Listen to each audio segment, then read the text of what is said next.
ఎనిమిదవ భాగం నేర్చుకుందాం. ఈరోజు దాని ముందుగా పాట పాడుకొని దేవుడు మహిమపరుచుకుందాం.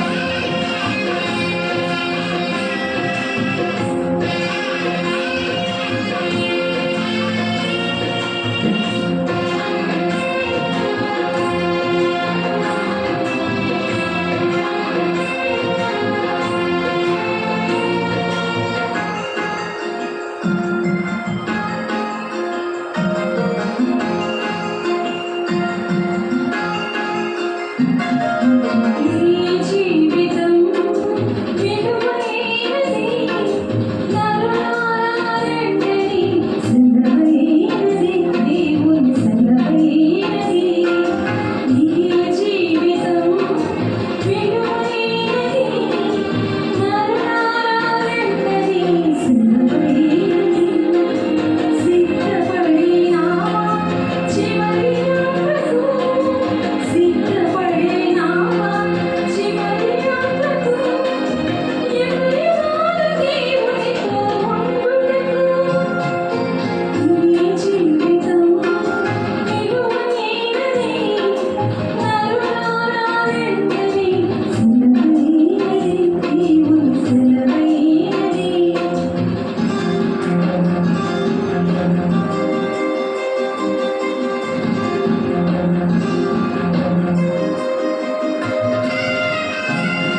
ఈరోజు మనం ఆదివారం దినాన శాంతి దినాన దేవుడు ఇచ్చిన మహాకృపను బట్టి దేవుని పిల్లలకి వందనాలు చెల్లిస్తూ దేవుడి దీవెనలు మరి దేవుని పిల్లల మీద ఉండాలని వాక్యం వింటున్న ప్రతి ఒక్క బిడ్డ మీద ఉండాలని ఆశపడుతూ ఈరోజు దీప వృక్షము 8వ అధ్యాయము 8వ ఎపిసోడ్ మనం నేర్చుకుంటాం.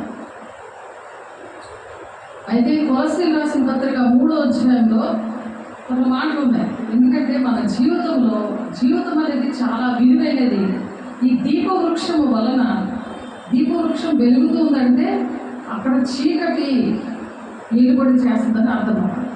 ఆ చీకటి వచ్చే వరకు కూడా, చీకటి ఉన్నంత వరకు ఆ దీపవృక్షము వెలుగుతూనే ఉంటుంది. అది నిర్గమకాండము 20 మనం నేర్చుకున్నాం. నిర్గమకాండం 27, 20, 21 వచనాల్లోనే ఉన్నది. అది నిత్యము వెలుగుతుండాలి అని చెప్పారు కదా. అది వెలుగుతూ ఉండాలి. సాయంత్రం నుండి ఉదయం వరకు అది వెలుగుతూనే ఉండాలి. వెలుగ నూనె దంచి తీసినవి, ఆ పిక్కలు, ఒలివ పిక్కలు అవి దంచి తీసినవి అంటే ప్రార్థన అన్నమాట. ఎన్నో శ్రమలు వచ్చినా సరే దేవుని దగ్గర కన్నీరు కార్చే ఆత్మ మీకు ఆ 4:10 ఉంటుంది. ప్రసవేదన కలిగి దేవుని పిల్లల విషయంలో ప్రార్థన చేసినప్పుడు శత్రు నుండి దేవుడు విడిపిస్తారట. ప్రార్థన చేసిన వ్యక్తికి విడిపిస్తారు, ఎదుటోళ్ళకి కూడా దేవుడు విడిపిస్తారు. అలాగా దేవుడు కొంతమందిని దేవుడు నిర్ణయించుకున్నారు వాళ్ళ పని చేయాలని. అవి పని చేయడం ఎప్పుడు మానేస్తాయంటే దేవుడు వచ్చినప్పుడు అవి పని చేయడం మానేస్తాయి అని, గొప్ప వెలుగు వచ్చినప్పుడు అని వాక్యం చెప్తుంది. కాబట్టి ఇప్పుడు ఎందుకంటే మనము జీవించేది భూలోకంలో కొద్ది కాలమే కాబట్టి మన జీవితం చాలా విలువైనది. మరి మనం యాత్రికులుగా వచ్చాం. మన పరదేశం ఎక్కడ ఉన్నది? దేవుని రాజ్యం. ఆ దేవుని రాజ్యానికి వెళ్ళాలంటే మనం ఎలా ఉండాలి? పరిశుద్ధంగా ఉండాలి. ఆ వెలుగు ఎప్పుడైతే ప్రకాశిస్తుందో, ఆ దీపవృక్షము ఎప్పుడైతే ఉందో, విప్పబడిన వాక్యము ఇక్కడ ప్రకటించబడుతుంది. దేవుని సన్నిధి, పరిశుద్ధ స్థలము, అతి పరిశుద్ధ స్థలానికి పరిశుద్ధ స్థలము ద్వారానే మనము వెళ్ళాలి అని చెప్పి మోషే గారితో దేవుడు మాట్లాడుతూ వచ్చారు. ఇశ్రాయేలు ప్రజలకి ఎన్ని చేసినా సరే వాళ్ళు సనుక్కుంటూనే ఉన్నారు. మేము అక్కడ ఉంటేనే బాగుండు అని చెప్పి వాళ్ళు అలా అనుకుని ఉండేవారు. ఐగుప్తులో ఉంటేనే మేము అంత సుఖంగా, అంత చక్కగా ఉండేవాళ్ళము అని అనుకునేవారు. ఎందుకంటే ఆ బానిసత్వం నుండి విడిపించి దేవుడు తీసుకొస్తే మోషే గారి ద్వారా ఇశ్రాయేలు ప్రజలు ఆ బానిసత్వమే బాగుందంట. ఎందుకు ఇలా అంటున్నారంటే వాళ్ళకి మాంసం కావాలి. భూ సంబంధమైన వాటి మీద వాళ్ళు మనసు పెట్టుకున్నారు. పైన పరలోక రాజ్యము, దేవుని సన్నిధి కోసము వాళ్ళు ఆలోచించలేదు. దేవుడు మనతో యుగాలు ఉండాలని అలా ప్రేమించి, క్షమించి, ఏది కావాలంటే అది, ఏది అడిగితే ప్రార్థన విన్నపాలన్నీ విని దేవుడు ఆశీర్వాదాలు ఇస్తుంటే యేసయ్యకి సేవకులకి హాయ్ బాయ్ అని చెప్తున్నాడు. ఎందుకు కారణం అంటే ఆనాడు మొదటి నాటంలో కూడా ఈ ప్రత్యక్ష గుడారంలో మరి అనేకమైన ప్రజలు, ఇశ్రాయేలు ప్రజలు దేవుడు తీసుకొచ్చారు ఆ బానిసత్వం నుండి విడిపించి. అక్కడ గొర్రె పుట్టల్ని చక్కగా బలిసి మరి ఆ పాప క్షమాపణకు వచ్చేసిందని చెప్పి మరి ప్రతి సంవత్సరం కూడా గొర్రెలు బలేసి వాళ్ళు ఏంటంటే దేవుని సన్నిధి, దేవుని చూసే పరిస్థితులు వాళ్ళు ఆ చూసే పరిస్థితులన్నీ కూడా అనుభవించి కూడా మోషే గారు మాటలకి అవిధేయత చూపించి ఇంకా సనుక్కోవడమే మొదలుపెట్టారు. మాకు ఏంటి లేదు, మాకు అది కావాలి, ఇది కావాలంటే అన్నీ కూడా దేవుడు ఇచ్చిన ఇంకా మాంసం కావాలని వాళ్ళు చాలా మరి బాధ పెట్టారు. అలాగా ఇప్పుడు ప్రజలు కూడా అలాగే బాధ పెడుతున్నారు. అలా బాధ పెడుతున్నప్పుడు ఎక్కడుందంటే ఆ మాట సంఖ్యాకాండము 11వ అధ్యాయం 23వ వచనంలో, అందుకు యెహోవా మోషేతో ఇట్లనెను, యెహోవా బాహుబలము తక్కువైనదా? నా మాట నీ ఎడల నెరవేరునో లేదో ఇప్పుడు చూచెదవు అని చెప్తున్నారు. నా మాట నెరవేరుతుందో లేదో ఇప్పుడు చూద్దుగా నువ్వు. ఆయన బాహుబలమైన తక్కువైంది అనుకున్నావా? ఆ మోషే ఎందుకు అలాగా అడుగుతున్నాడు అని అంటే, ఈ భూ సంబంధమైన మాట మీదే మనసు పెట్టుకొని ఉంటున్నారు ప్రజలు. పరలోక సంబంధమైనవి ఈ దీపవృక్షం అనే వెలుగులోని వాళ్ళు ప్రకాశించి వాళ్ళు సరి చేసుకొని అతి పరిశుద్ధ స్థలానికి వస్తేనే దేవుడితో కూడా వాళ్ళు నా ఇంటి వీరు మీ అందరూ మాట ఉంటే మీరు ఏది అడిగితే ఇస్తానంటున్నాడు. కాబట్టి ఆ విధంగా దేవుని రాజ్యం అనే వాగ్దానం, దేవుడితో యుగాలు ఉండే వాగ్దానం, యేసు రక్తమే పాపానికి మందు అని మనం పాట పాడుకున్నాము. ఎందుకంటే యేసే మన కోసము ప్రాణం పెట్టాడు. ప్రతి పాపం నుండి, దోషం నుండి, అతిక్రమాల నుండి విడిపించారు. ప్రతి మతంలోను, కులంలోను ఉన్న వాళ్ళందరితో కూడా దేవుడు మాట్లాడే దేవుడు. ఆయన పక్షపాతం లేదు, అందరి కోసం ప్రాణం పెట్టాడు. కాబట్టి శ్లోకంలో ఉంటుంది రక్త ప్రోక్షణం అవశ్యం అని ఉంటుంది శ్లోకంలో. కాబట్టి ఆ పరిశుద్ధ రక్తం ద్వారానే మానవాళికి పాపక్షమంలో వచ్చింది. కాబట్టి పైనున్న వాటిని వెతకండి అని పౌలు గారు కొలస్సీ సంఘానికి చెప్తున్నారు. కొలస్సీలు రాసిన పత్రిక 3వ అధ్యాయము 2వ వచనంలో, పైనున్న వాటి మీదనే కానీ భూ సంబంధమైన వాటి మీద మనసు పెట్టకుండుడి. దేని మీద మనసు పెట్టుకోమంటున్నారు? జాగ్రత్త. పైనున్న వాటి మీద నువ్వు మనసు పెట్టుకుండా భూ సంబంధమైన మీద మనసు పెట్టుకున్నావే అనుకో, పాపానికి జీవితం మరణం వస్తుంది. మరణం ఏర్పడి చేస్తుంది, దేవుని ఉగ్రత ఏర్పడి చేస్తుంది. నేను చచ్చిపోతానని నీ నోటితోటే సైతం కూడా ఒప్పింపు చేస్తాను. మరి ప్రిస్కిల్లా నిన్న మరి అమ్మ ఏం చేసింది? చచ్చిపోతానన్న మాట అన్నది. తిన్నాక ఎవరైనా చచ్చిపోతాడా? తిండి లేక చచ్చిపోలేదు. నాలుగు తిండి లేక చాలా బాధపడితే దేవుడు అన్ని విషయాల్లో కూడా సహాయం చేశాడు. గుండె నొప్పి, మరి అది ఆయాసం, ఇవన్నిట్లు కదా మహోన్నత తీర్మానం ధృవీకరించిన ఇనప కట్ల చేతను బంధించి నేను ఆయాసం చే కొంగజేస్తానని ఉంది ఆ 107వ కీర్తనలో. కాబట్టి ఆ విధంగా అటువంటి పరిస్థితులను చక్కగా మరి దేవుని వెలుగు ప్రకాశం నీతి సూర్యుడిని లేదు ఉదయించినప్పుడు క్రొవ్విన లేడుదూడగలిగి గంతులు వేస్తారు అన్నట్లుగా వాళ్ళు అలా గంతులు వేసేటట్టు దేవుని సన్నిధిలో ఆ విధంగా తయారైన వాడికి దేవుడు సమృద్ధిగా ఆహారం పెట్టినా సరే ఎటువంటి పరిస్థితి వచ్చింది? ఇశ్రాయేలు ప్రజలు ఏ విధంగా అయితే చదువుతున్నారో మాంసం కోసం, ఇంకా నేను చచ్చిపోతే బాగుండు, మోషన్స్ అవుతున్నాయని రోజు కూడా టిఫిన్లు తింటూ ఉంటే, ఆ చట్నీ తాగుతూ ఉంటే, ఇడ్లీలు దోశలు ఇలాంటివన్నీ తింటుంటే ఏం జరిగింది? భూ సంబంధమైన వెతుకుతున్నారు. జ్ఞానం పనిచేయలేదు. సాతాను కూడా ఏం చేశాడు? చచ్చిపోతే బాగుంది. సేమ్ అలాగే మోషే గారు కూడా చచ్చిపోతాను. ఇంతమంది 6 లక్షల జనాభా నడిపిస్తున్న మోషే గారు అంతమందికి నేను ఎక్కడ నుండి మోసం తేగాలి అని అలా నన్ను చంపై అని దేవుని దగ్గర ప్రార్థన చేస్తున్నాడు. పనికిమాలిన ప్రార్థన. ఏలియా గారు కూడా అలాగే భయపడ్డాడు. అగ్ని ఆయన ప్రార్థన చేస్తే ఆకాశం అగ్ని వచ్చేసింది. తడిచిపోయిన కళలు అవన్నీ కూడా భక్కుమని అంటే ఆ బలి అర్పణ దేవునికి వెళ్ళింది.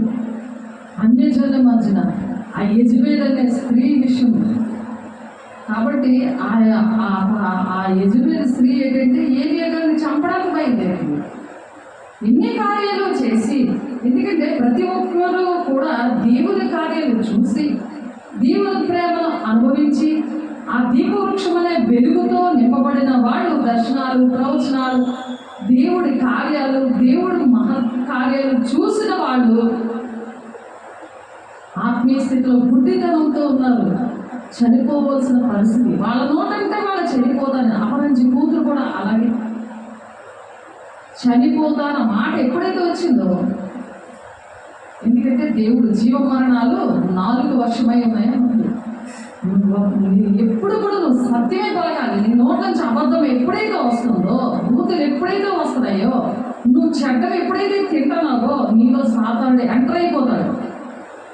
చెడ్డకు చూపిస్తాడు. చెడ్డ దర్శనాలు ఇస్తే కలిగే చెడ్డ దర్శనాలు, ఆ మంచి దర్శనాలు చూసిన పళ్ళే దేవుడు అవన్నీ కూడా నేను వాళ్ళకి నిద్రమతో ఆత్మని ఇచ్చేస్తాను ఉంది వాక్యం. యెషయా 29:10 వచనంలో నిద్రమొత్త ఆత్మ సైతాలు పెట్టేది. నువ్వు చిన్న అబద్ధం అంటే నువ్వు సైతం చేతిలోకి వెళ్ళిపోయేవాళ్ళని లేక, ఎందుకంటే అబద్ధంలో జరిగించి అబద్ధంలో ప్రేమించి జరిగించిన వారికి అగ్ని మండుకుండా ఉంటుందని ఉంది ప్రకటన 22వ అధ్యాయంలో, 8వ వచనంలో, 15వ వచనంలో ఉంది, 21:8లో, 22:15లో ప్రకటన గ్రంథంలో ఉంది. అబద్ధం ఏమీ కాకుండా ఆడేస్తారు.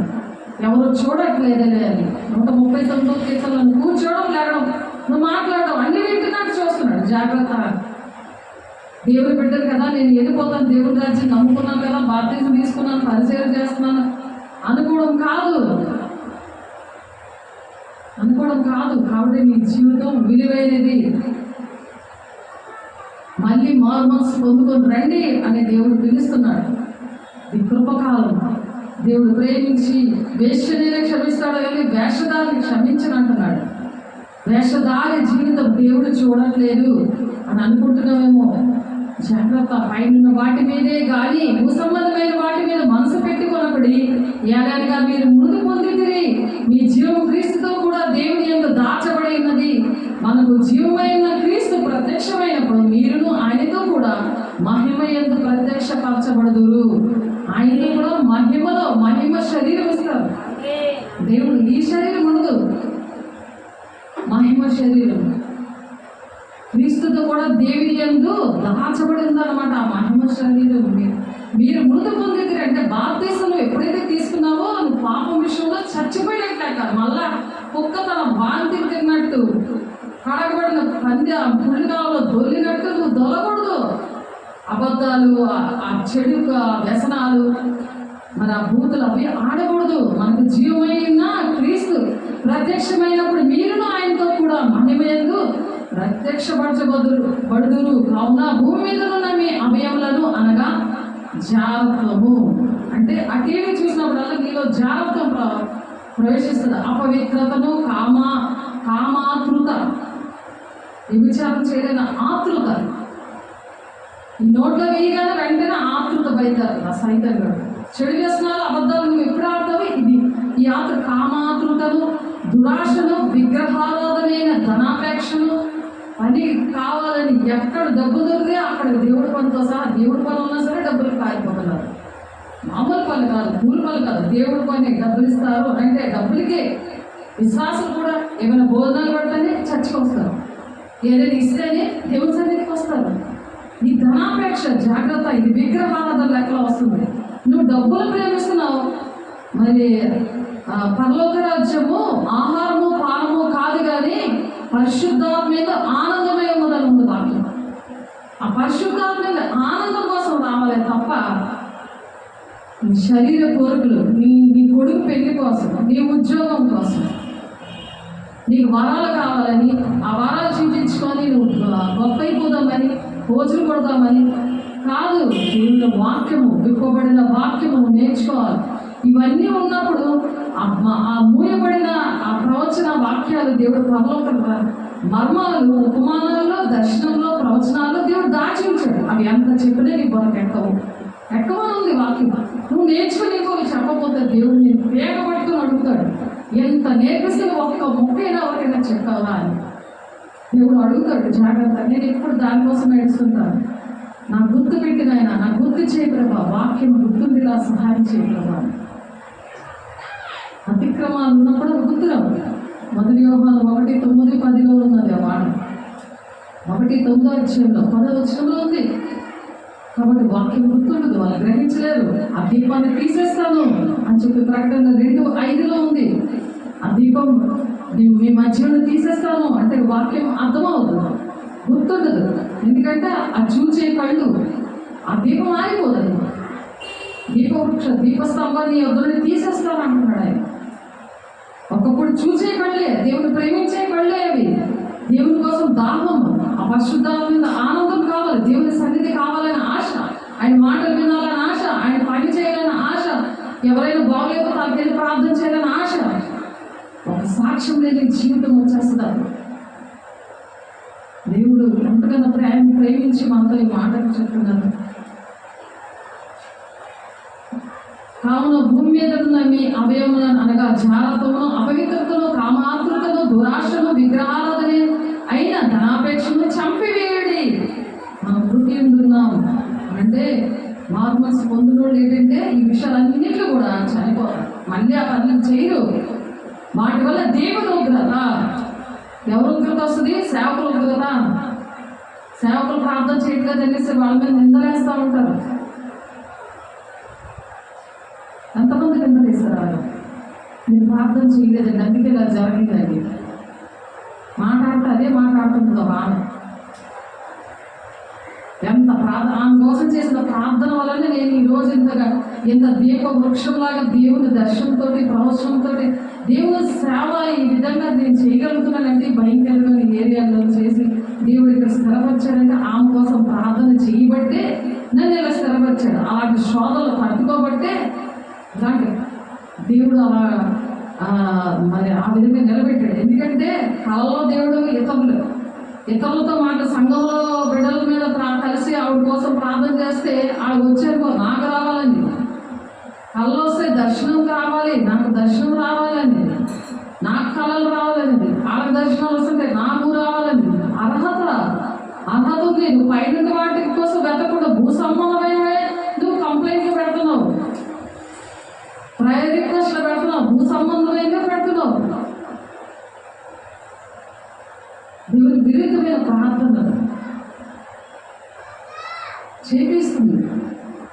దాన్ని బట్టి ఆ దర్శనాలు చూస్తున్న పిల్లల్లో కూడా ఏడు దూరిపోయింది, దుష్టుడు దూరిపోయి వాళ్ళ దీపాల ఆరిపోయి. ప్రకటన 29:10 ప్రకారం అలా జరిగింది. అది చూసి ఇదిగో ఇలాంటి దర్శనాలు చూశారు, ఇలాంటి దర్శనాలు చూసారు, మీరు నాతో ప్రార్థన చేయట్లేదు, నా కోసం ప్రార్థన చేయట్లేదు. అప్పుడు ఆమెకే మిగతా 4:10 ప్రకారం నువ్వే ప్రసవ వేదన కలిగి బిడ్డలను కంటనే నీ శబ్దులను విడిపిస్తామని దేవుడు న్యాయం చేశాడు. మనకి ఎంత ప్రార్థన చేసి మేము దేవుని మిగతా 4:10 ప్రకారం ఆ ప్రసవ వేదన చేస్తున్న వాళ్ళకి వచ్చింది, కానీ చేయలేని మనిషికి రాలేదు ఇప్పటి వరకు కూడా. చూడండి, భూ సంబంధాన్ని వెతుకుతున్నారా, పరలోక సంబంధాన్ని మీరు వెతుకుతున్నారా అని ఆలోచించండి. ఏది మనతో రాదని పాట పాడుతున్నాము, ఏది మనతో రాదు. యుగాలు దేవుడితో ఉండాలంటే సంగమా, దేవుడు నీతో మాట్లాడుతున్నాడు. వధువు సంఘంగా వరుడైన దేవుడు ద్వారం దగ్గరే ఉన్నాడు. ఈ వార్తను అనేక మంది ప్రకటించినప్పుడు ఆయన వస్తాడని వాక్యం ఉంది మత్తయి 24:4. వాటి వల్ల దేవుని ఉగ్రత అవిధేయుల మీదకి వచ్చును. అవిధేయుల మీదకి వస్తుంది. వాళ్ళు ఎలా ప్రవర్తిస్తే అలా వస్తుంది. వాళ్ళ ఇష్టానుసారంగా ఉండి నా కోసం ప్రార్థన చేయలేదు, నేను ఇలా ఉన్నాను అంటే అది న్యాయమేనా? పూర్వం వారి మధ్య జీవించినప్పుడు మీరు వీటిని అనుసరించి నడుచుకుంటే మీరు కూడా అలాగే మీరు నడుచుకున్నారు అని పౌలు గారు చెప్తున్నారు కొలసీ సంఘానికి. నేను ఎలాగ నా సంఘంతో నేను మాట్లాడుతున్నాను, సాక్ష్యం చెప్తున్నాను, అలాగే పౌలు గారు కూడా కొలసీ సంఘంతో అంటున్నారు. పూర్వము వారి మధ్య జీవించినప్పుడు మీరు కూడా అలాగే ఉన్నారు. ఇప్పుడైతే అప్పుడు అలా ఉన్నారు, కానీ ఇప్పుడు ఎలా ఉన్నారు సాక్ష్యం. అది ఎప్పుడు అలా ఉండేది సాక్ష్యం కాదు, అది ఒక్క జీవితం ఉంటుందని అంటారా లేదా? మంచి జీవితం అంటారు, అది మంచిదా దేవుడికి? కుక్కలు దేవుని రాజ్యాన్ని వెళ్ళరు అని ఉంది వాక్యం తెలుసా? ప్రకటన 21:8 అనుకుంటాను ఉందని ఆ మాట. కుక్కలు దేవుని రాజ్యాన్ని వెళ్ళరు, విగ్రహారాధికులు, వ్యభిచారులు, నరహంతకులు, ఏంటి వీళ్ళందరితో లిస్టులో కుక్కలు దేవుని రాజ్యాన్ని వెళ్ళరు అంటే మామూలు కుక్కలు కాదు.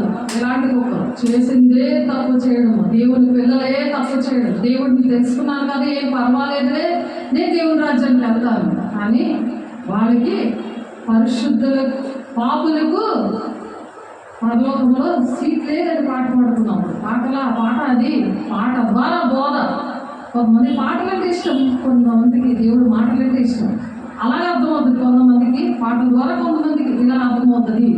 ఎలాగనే అర్థమయ్యేలాగా పాటలు, వాక్యము, పదాలతో దేవుని వాక్యం ప్రకటించాలి అని వాక్యం చెప్తుంది. దేవుడు చెప్పిన మాటల ద్వారానే మరి అనేక మంది ఆ పాటల ద్వారా రక్షించబడుతున్నారు. దానికి మతం, కులం భేదం లేకుండా అనేక మంది ఇష్టపడి పాడతారు. ఈ పాటలు ఎక్కడ పాడతారంటే ఎవరైనా చచ్చిపోతే పాడతారు. చచ్చిపోక ముందు నువ్వు సిద్ధపడు అని చెప్తున్నారు దేవుడు. నువ్వు సిద్ధపడ్డావా? చివరి యాత్రకి నువ్వు సిద్ధపడ్డావా? ఎప్పుడు సిద్ధంగా ఉండాలి. ఎప్పుడు ఏం జరుగుతుందో, దేవుడు ఏ టైంలో వస్తారో తెలియదు, ఎప్పుడు ఏ పరిస్థితులు వస్తాయో తెలియదు. నువ్వు సిద్ధంగా ఉంటే దేవుని రాజ్యంలో ఉంటావు. కానీ సాతాను గారు చూపిస్తాడు, సైతాన్ పని చేసి అబద్ధాలు ఆడుతున్న మనిషి కూడా దేవుని రాజ్యానికి వెళ్తాడు అని చూపిస్తున్నాడు దర్శనం. చూసావా ఎన్ని అబద్ధాలు! అన్యులు ఇటు అటు, వాళ్ళ ఇరుగు పొరుగులు, బంధువులు ఎన్ని అబద్ధాలు ఆడుతుంది ఈ మరియమ్మ. మాట్లాడతారు అబద్ధం. ఎందుకమ్మా లైన్గా టిఫిన్లు అన్నీ తింటున్నావు? అందరూ ఇరుగు పొరుగులు అందరూ చెప్తున్నారు. ఎందుకంటే నేను తినలేదు అనే ఒకటే అబద్ధం.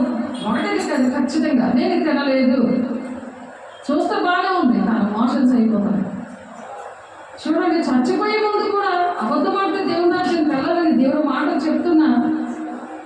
పశ్చాత్తాపం అనేది వస్తే దేవుని రాజ్యంలో ఉంటారు. చచ్చిపోయినా సరే పశ్చాత్తాపం చాలా ముఖ్యం. దేవుని వాక్యానికి లోబడితేనే దేవుని రాజ్యానికి వెళ్తారు. పాపులకి పరలోకంలో స్థలం లేదు అని పాట పాడుతున్నాం.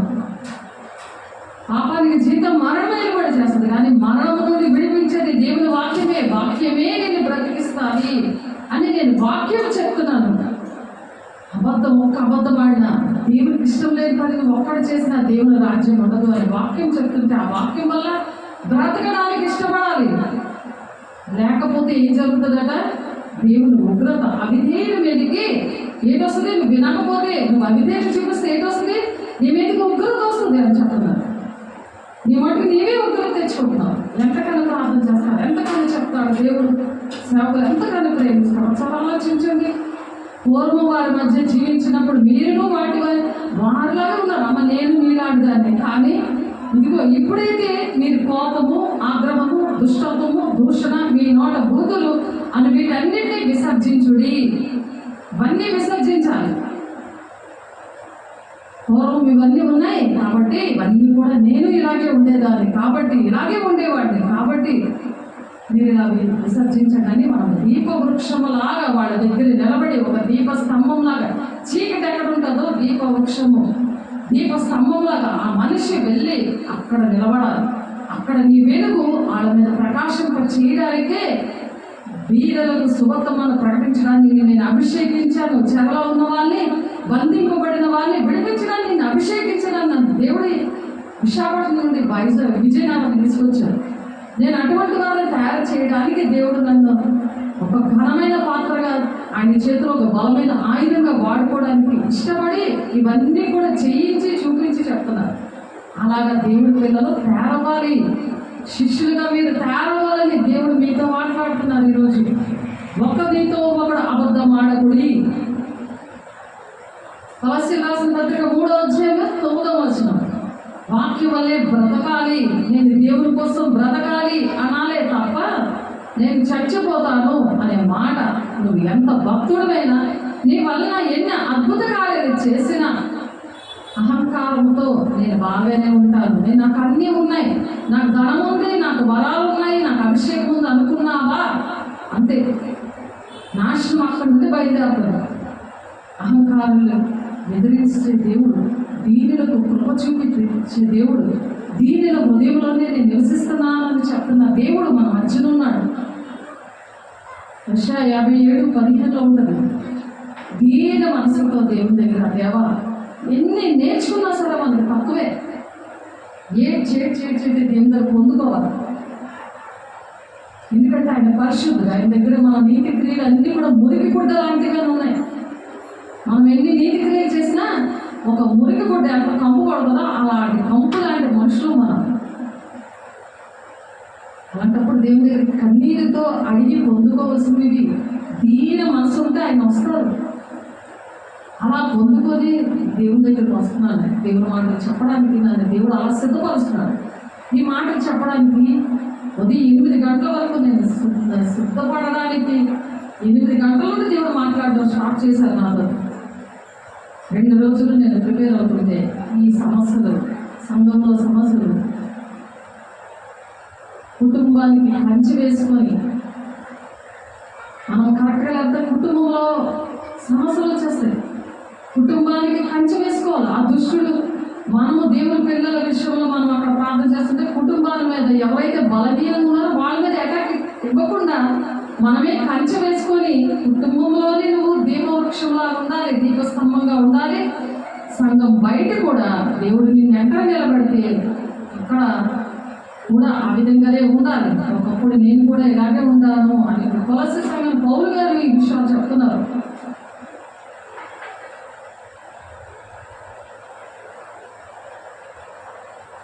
మీరు పరిత్యజించి జ్ఞానము కలుగు నిమిత్తము దానిని సృష్టించిన వాని పోలిక చొప్పున నూతన పంచబడుచున్న నవీన స్వభావము ధరించుకొని ఉన్నారు.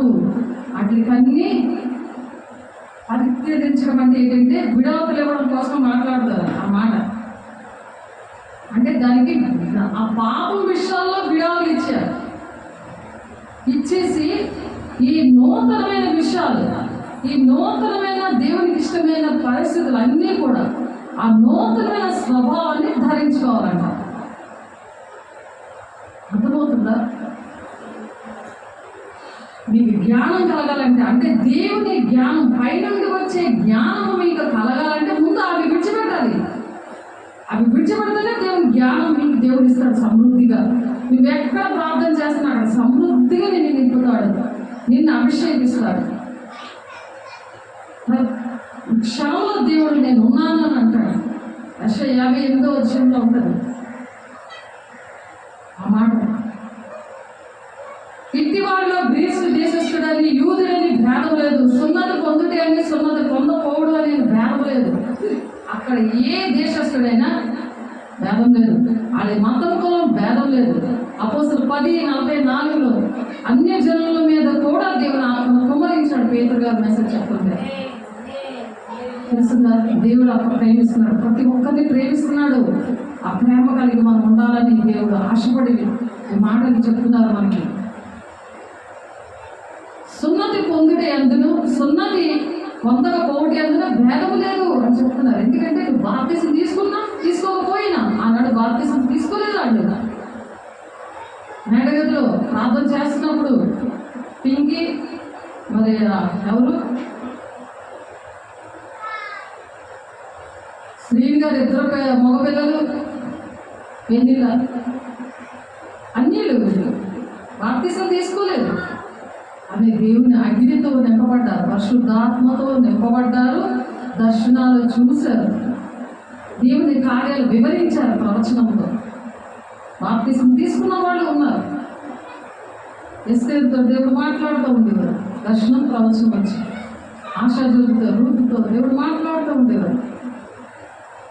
ఎందుకు దేవుడి ప్రజలు చుట్టూ దేవుడు కంచె అనేది వేస్తూ ఉండాలి. ప్రార్థన అనే దీపవృక్షం ఎప్పుడు వెలుగుతూనే ఉండాలి. అది నిత్యమైన కట్టడ అని చెప్తున్నాడు. నిత్యమైన కట్టడ. ఆనాడు అహరోను సంతతి వారు ఏ విధంగా చేశారో ప్రతి సంతతి వారు దేవుని రాజ్యానికి రావాలి. దేవుని చూచే కళ్ళు నాకు కావాలి, దేవుని స్వరం వినగలిగే చెవులు నాకు కావాలి, నా జ్ఞానేంద్రియం లేకపోతే ఇంకా పాలు తాగవలసిన వాడనే కానీ బలమైన ఆహారం నాకు తగదు అని ఆలోచించుకోవాలి. అందుకే ప్రకటన గ్రంథం ఎవరికీ అర్థం కాదు. విప్పబడిన వాక్యము అయ్యో మర్మాలన్నీ కూడా దేవుడు వివరించి చెప్పారు. ప్రకటన గ్రంథం 10వ అధ్యాయంలో వివరించి చెప్పారు. అయినా సరే వాళ్ళకి అర్థం కాలేదు. మూయబడింది. ప్రకటన 5వ అధ్యాయంలో 1 నుండి 5 వచనాల్లో మూయబడింది. కానీ ప్రకటన 5వ అధ్యాయం 1 నుండి 5 వచనాల్లో మూయబడింది. అంటే ప్రవచనాలు కానీ ఉపమానాలు కానీ అర్థం కాలేదు, దర్శనాలు కానీ అర్థం కాలేని పరిస్థితి అప్పుడు. ఇప్పుడు దేవుడు ఆ చిన్న పుస్తకముని విప్పి చూపించి, ఆ దూత చేతిలో నుంచి విప్పి చూపించి మరి యోహానికి తినబెట్టాడు. అది కడుపుకి చేదైపోయింది కానీ నోటికి మాత్రం మధురంగా ఉంది. అంటే మనకి మాత్రం మధురంగా ఉంటుంది కానీ మనం అది ఇంకొకరు ప్రకటించినప్పుడు మాత్రం చాలా చేదుగా ఉంటుంది. వాళ్ళు రిజెక్ట్ చేస్తారు. వాళ్ళు ఎందుకంటే చీకట్లో ఉన్నారు కదా, వెలుగు ప్రకాశిస్తుంది కానీ చీకటి గ్రహించుకున్నదని వాక్యము యోహాను సువార్తలో అందుకే ఉంది. బాధపడకు, దేవుని పని చేయి అని యేసుకేలు 3వ అధ్యాయంలో యేసుకేలుతో చెప్తారు. నువ్వు చెప్పే నేను చూసుకుంటాను. వాడు విన్న వినపై నువ్వు చెప్పే, నువ్వు దీపవృక్షంలా ఉండు, దేవుని బిడ్డగా ఉండు అని ముందు చెప్తున్నారు. 8 నుండి 11 వచనాలు చదివితే అక్కడ ఉంటుంది. ఆ చిన్న పుస్తకం విప్పడానికి యోగ్యుడు ఎవరు అని యోహాను గారు ఏడుస్తూ ఉంటే దాన్ని విప్పడానికి యోగ్యత అనేది యోగా గోప సింహము విప్పుతుందని, అది తండ్రి అయిన దేవుని చేతిలో ఉన్నప్పుడు యేసయ్య చేతిలో నుంచి మరి అది విప్పబడి యోహాను గారి చేతిలో పెట్టారు. ఆయన తినమని చెప్తే అది తినడం జరిగింది. అది దూత, ఆ యోహాను గారు దూత చేతికి ఇచ్చారు. ఆ దూత ఏం చేసిందంటే సేవకులకు ఇచ్చింది ఈ విప్పబడిన వాక్యాన్ని. ఈ దీపవృక్షం ఎక్కడైతే వెలుగుతుందో అక్కడ దేవుని సన్నిధి ఉంది. అతి పరిశుద్ధ స్థలము అక్కడ ఉంది. ఆ పరిశుద్ధ స్థలం నుండి అతి పరిశుద్ధ స్థలమైన దేవుని రాజ్యానికి మనము వెళ్ళగలము. దేవుడు మాట్లాడతాడు. మోషే ద్వారా మాట్లాడారు ఆనాడు. ఆ ఇశ్రాయేలు ప్రజలకి వాళ్ళ నాసికారంధ్రాల్లో నుంచి ఆ మాంసం వచ్చే వరకు కూడా నెల రోజులాగా రోజు మాంసం పడతానని మాట్లాడాడు. మోషేతో మాట్లాడితే మోషే ఇశ్రాయేలు ప్రజలతో చెప్పాడు, ఏ విషయాలనే నాతో నేను ఏడిస్తే దేవుని పాదాల దగ్గర పడి ఏడిస్తే నాతో చెప్పినవి దేవుడు మీ దగ్గరికి వచ్చి చెప్తున్నాడు. అది వినాలి. పరిశుద్ధ స్థలము దగ్గర నుంచి ఆ ధూప వేదిక పట్టుకొని వెళ్ళాలి. ఆ ధూప వేదిక పట్టుకొని వెళ్ళకపోతే అతి పరిశుద్ధ స్థలానికి వెళ్ళడానికి దేవుడు ప్రతి ఒక్కరికి అధికారం ఇచ్చారు. ఆయన చనిపోయి ఆయన రక్తం కాచి ఆయన మరణము ద్వారా ఆయన చనిపోయినప్పుడు ఏం జరిగింది? ఆ తెర చిరిగిపోయింది.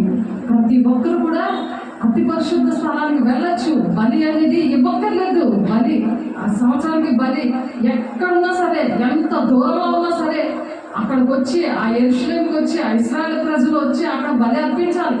ఆయన చూడాలి, ఆయన సన్నిధి అనుభవించాలి, ఆయన మాటలు వినాలి, మోషే గారి ద్వారా మాటలు వినాలి. ఆయన సన్నిధి అతి పరిశుద్ధ స్థలంలో అక్కడ ధూపవేదిక పట్టుకొని వెళ్ళినప్పుడు ఆ ధూపవేదిక అంటే ఏంటి? ప్రార్థన, కన్నీరుతో దిద్దుబాటు చేసుకొని అది సరి చేసుకొని పైన వాటిని మేము వెతుకుతామయ్యా, తండ్రి చిత్తాన్ని నెరవేర్చింది దేవుని రాజ్యం మేము వస్తామయ్యా, యుగకాలం మేము నీతో ఉండడానికి ఇష్టపడుతున్నామయ్యా అని ఎప్పుడైతే ఆ ధూప వేదికతో ఆ ధూపంతో దేవుని సంతోషపెట్టాలి. ఆ ప్రార్థన పశ్చాత్తాపం వల్ల దేవుని సంతోషపడి మీ విన్నపాలన్నీ దేవుడు కృతజ్ఞత పూర్వకంగా మీ విన్నపాలు దేవునికి తెలియజేయండి అని చెప్తున్నారు. ఫిలిప్పీ 4:6 అప్పుడు మీ విన్నపాలు దేవుడు వింటారు. ఆ వాక్యం అప్పుడు నేను బ్రతికిస్తుంది. ఆ వాక్యం అనే దేవుడు ఆ బలిపీఠం ఆ సింహాసనాసీనుడై ఉండి ఆయన ప్రార్థన వింటాడు. లేకపోతే ఆ ధూపం అనే ప్రార్థన లేకపోతే దేవుని ఉగ్రత, ఆ ధూపం లేకపోతే ఏదవుతారు? చనిపోతారని ఉంది వాక్యం.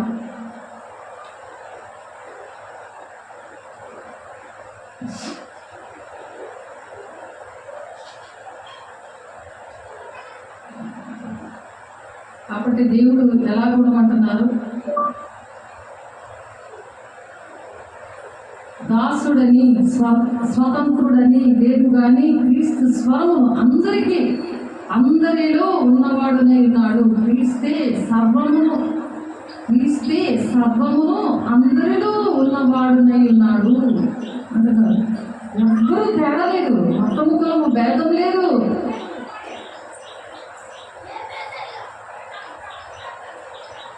క్రీస్తు స్వరమును అందరిలో ఉన్నవాడునై ఉన్నాడు. ఆ స్వరము అతను ఆ స్వరం వినడానికి సర్వములు కూడా అందరిలో ఉన్నాడట. సర్వము అన్ని దిక్కులు కూడా దేవుడు ఉన్నాడు, అందరిలో కూడా దేవుడు ఉన్నాడు అని చెప్తాడు. 3:11 కొలస్సీలు 3:11 తేడా ఏమీ లేదు దేవునికి, దేవుడు ప్రేమించడానికి. అందుకనే దేవుడు మనసు కలిగి ఉన్నవాళ్ళు అందరినీ ప్రేమిస్తారు. అలా చిన్న పెద్ద మరి మతము కులము పేదోళ్ళు గొప్పవాళ్ళు తేడా లేకుండా ప్రేమిస్తారు. అందుకే అది నిజమైన ప్రేమ, సత్యమైన ప్రేమ. ఎంతగా దేవుని బాధ పెట్టినా, దేవుని బిడ్డలు బాధ పెట్టినా సరే ప్రేమగా మాట్లాడతారు. అవన్నీ మర్చిపోతారు, వీళ్ళు మాత్రం మర్చిపోరు. పాము గుణాలను, పాము పగబడతారు కదా, నాగు పాము పగ కోపం నాది నాలుగో ఎలా పగబడుతుందా నీ టైం వస్తుంది అప్పుడు నేను చూస్తాను అంటుంటారు. రాంగ్ మనసు అది, పగబట్టే మనసు. ఇదయ్యా క్షమించయ్యా అనుకొని వాళ్ళని వెళ్ళి వాళ్ళ దేవుడి మాట చెప్పి వెళ్ళి ప్రార్థన చేసి వేసే రక్తం ద్వారా విడుదల వస్తుందమ్మా. దేవుడి మాటల వల్ల విడుదల వస్తుంది అని చెప్పినా వినలేని ప్రజలు కూడా ఉన్నారు. కాగా దేవుని చేత ఏర్పరచబడిన వారును పరిశుద్ధులను ప్రియులైన వారికి తగినట్లు మీరు జాలిగల మనసును, దయాళుత్వమును, వినయమును, సాత్వికమును, దీర్ఘశాంతమును ధరించుకుని. చూసారా, ఏంటి ధరించుకోవాలి మనం బట్టలు? ఇవన్నీ కూడా దేవుని గుణాలు ధరించుకుంటేనే అటువంటి వారిని ప్రేమించగలం, క్షమించగలం. దేవుని మాట వినకుండా ఆరిపోయిన దీపాలను వెలిగించడానికి నువ్వు దీపవృక్షంగా ఉన్నావా? నేను ఏమై ఉన్నాను అని ప్రతిసారి చెక్ చేసుకోవాలి. నా దీపం వెలుగుతుందా లేదా? ఆ దంచి తీసిన ఒలివల నూనె అనే అభిషేకము నువ్వు ఎన్ని శ్రమల్లో ఉన్నా సరే ఆ పిక్కలు దంచితేనే ఆయన వస్తుంది. నువ్వు శ్రమ పడితేనే నీలోంచి అభిషేకం బయటకు వస్తుంది. నువ్వు కన్నీరు కాలుస్తుంటేనే దేవుని దగ్గరికి వెళ్తా ఉన్నావు. నీకు శ్రమ వస్తేనే నువ్వు దేవుని సన్నిధికి వస్తావు.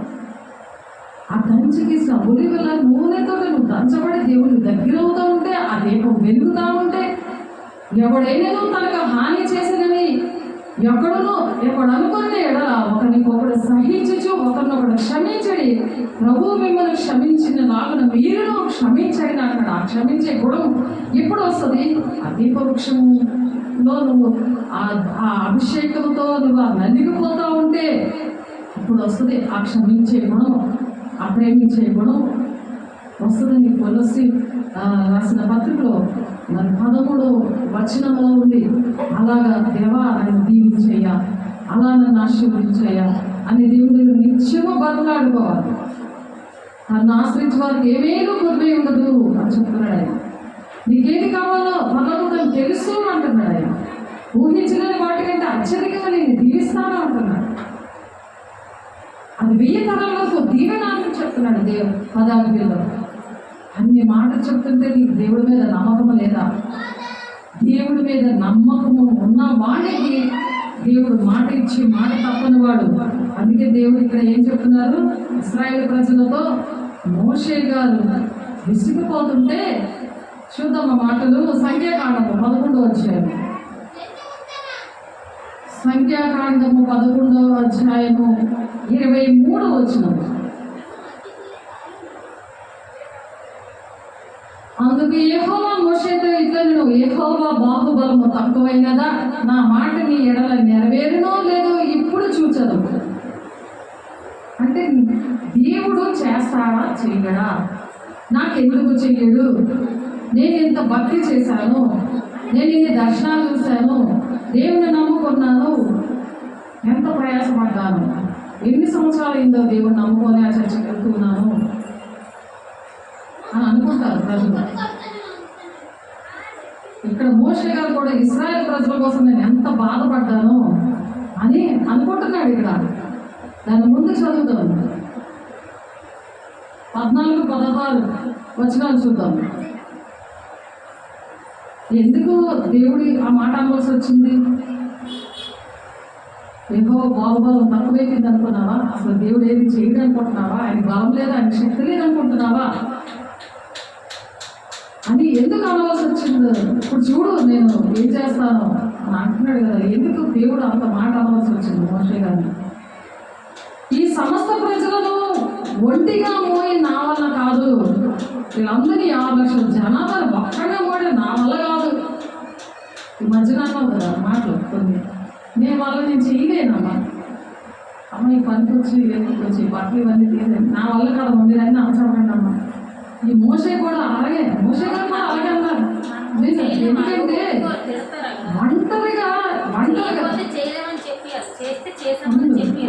ఒంటరిగాక ఇప్పుడు దేవుడు శక్తివంతుడు. ఎలా అంబులెన్స్ లో తీసుకెళ్ళాడు ఒకసారి ఆలోచించారా? అది మన వల్ల అవుతుందా? ఇప్పుడు ముక్కు మొక్కం తెలియని వచ్చి గబగబగబా బట్టలు వేసేసి ఒంటి నిండా ఇదే మొత్తం అంతా ఇది రోజులమే. ఒకరోజు వెళ్ళి మనం బట్టలు మార్చాము, ఒకరోజు అంతా సాఫ్ చేసి ఆ మనిషిని బాగు చేసాము, 2వ రోజు ఆ మనిషి మాట వినకుండా ఇంకా దారుణంగా మరి అలాగా ఆ కుక్కల పంది దొరికినట్టు దొరుకుతూ ఉంటే కింద మంచం మీద ఉన్న మనిషి కింద దొరుకుతుంది. రెండో రోజు వచ్చేసరికి చెప్తే వచ్చేసరికి చిటిక్కమని పళ్ళు ఇప్పుకొని టిక్గా చూసింది. నేను రాగానే అంటే తిని చక్కగానే ఉంది. దేవుడు మాట్లాడుతుంటాడు కదా, మనిషికి ఏం బాగలేదు కదా, తినేస్తుంది. మరి దేవుడు మాట వినదు, మనుషుల మాట వినదు. సేవకురాలు నేను వచ్చి నేను ఇది చెప్తున్న వాక్యమే బ్రతికిస్తున్న మాటలు ప్రేరణ ద్వారా ప్రార్థన చేసిన ఆ ముందు చక్కగా తిరిగిన మనిషి, హార్ట్ పేషెంట్, ఆయాసంతో కుంగిపోయిన మనిషి, అలాంటి మనిషి, ఆకలితో ఉన్న మనిషిని దేవుడు ఎలాగా చక్కగా పరిగెట్టి మనిషిలాగా తయారు చేసిన మనిషి అలా 2-3 రోజులకు అలా తయారైందంటే ఒకసారి ఆలోచన. చీకటి ఎలాగ ఆవరించింది, ఎందుకంటే నన్ను చంపై అన్న మాటకు వచ్చింది. ఇప్పుడు ఇదంతా ఇప్పుడు మోషే గారు కూడా అదే మాట అంటున్నాడు, ఏం చేయలేను, నన్ను చంపై. ఎందుకంటే మాంసం అడుగుతున్నారు, నేను ఎక్కడుంది దేవాలి, ఈ సమస్త ప్రజలను ఒంటిగా మోయే నా వలన కాదు, అది నేను భరింపలేని భారము. నీవు నాకు ఇట్లు చేయదలచిన ఎడల నన్ను చంపుము. ఇలా చేయాలంటే నన్ను చంపు, నేను చేయలేను. ఎవరు చేస్తారు ఇక్కడ మా మీద ఎంత దేవుడా నీకు ప్రార్థన చేసి నువ్వు ఆశీర్వదిస్తున్నావు. మన్నా కురిపించాడు పరలోకం. వాళ్ళకి కీరకాయలు, దోసకాయలు, గుమ్మడికాయలు ఇవన్నీ కూడా గోల్డ్ తీసుకొని వచ్చాడు. అన్ని కూరగాయలు అన్నీ కూడా చక్కగా బానిసత్వం అంటే ఎలా ఉంటుంది?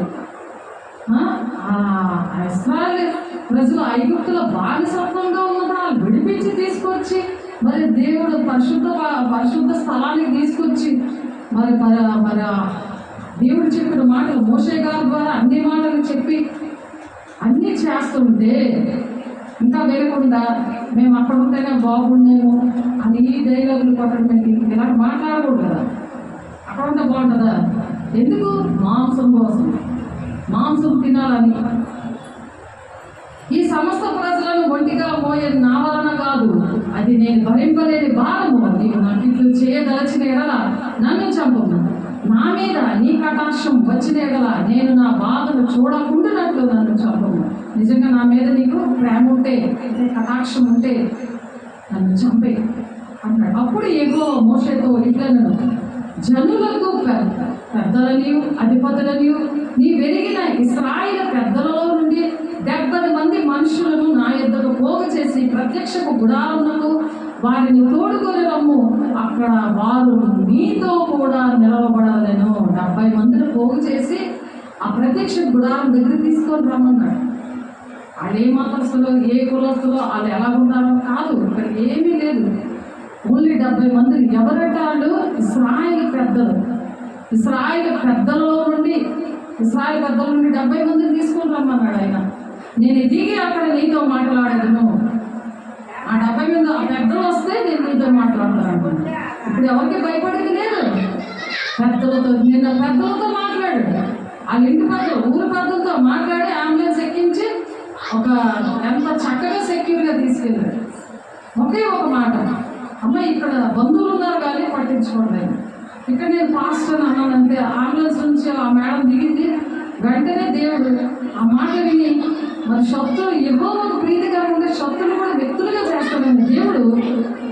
ఇక్కడ చర్చి కడుతున్నప్పుడు చాలా ఇబ్బందిగా ఉన్న ఒక అమ్మాయి శ్యామల, ఆ అమ్మాయిలో చీకటి దూరి చాలా ఇబ్బంది పెట్టింది నా భర్తని.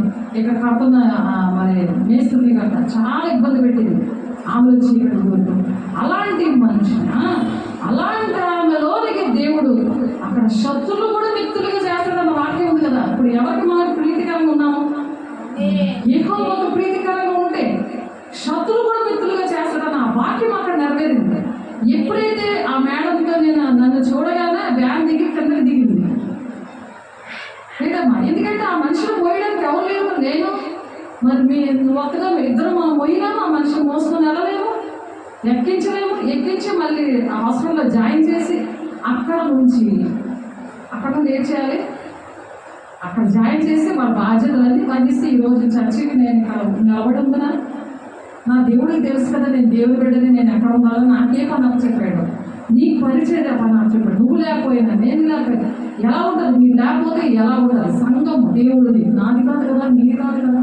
మీద సంఘము మనదా, ఇది దేవుడిది. ఇది దేవుడు ఆలోచించాడు. వెంటనే ఆ మేడం కింద దిగి ఫోన్ చేసింది మీరేనా అనేసి చెప్పి, అమ్మ బంధువులు ఉన్నారు ఇక్కడ, అందరూ ఉన్నారు కానీ ఎవరూ లేరమ్మా ఇక్కడ, ఎవరు లేరు, ఆవిడకి ఆ పరిస్థితి ఎలా ఉంది అని చెప్పేసరికి ఒక ఆమె విని మొత్తం వాళ్ళందరూ పిలుచుకొచ్చేసి వాళ్ళందరితో చక్కగా తీసుకెళ్ళారు అంబులెన్స్లో.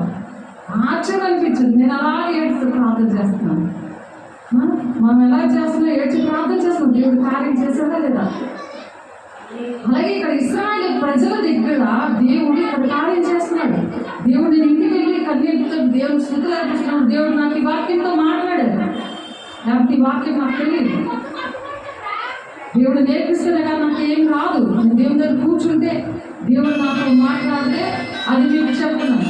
సేమ్ మోషే గారు కూడా అలాగే అలా కూర్చొని కూడా మోషే గారు కూడా ఏం చేసేవారు, ఆయన కూర్చొని కూడా దేవుని దగ్గర మనం కూర్చుంటే ఏదైనా సమస్య వస్తే మనం ఎవరి దగ్గర కూర్చోవాలి?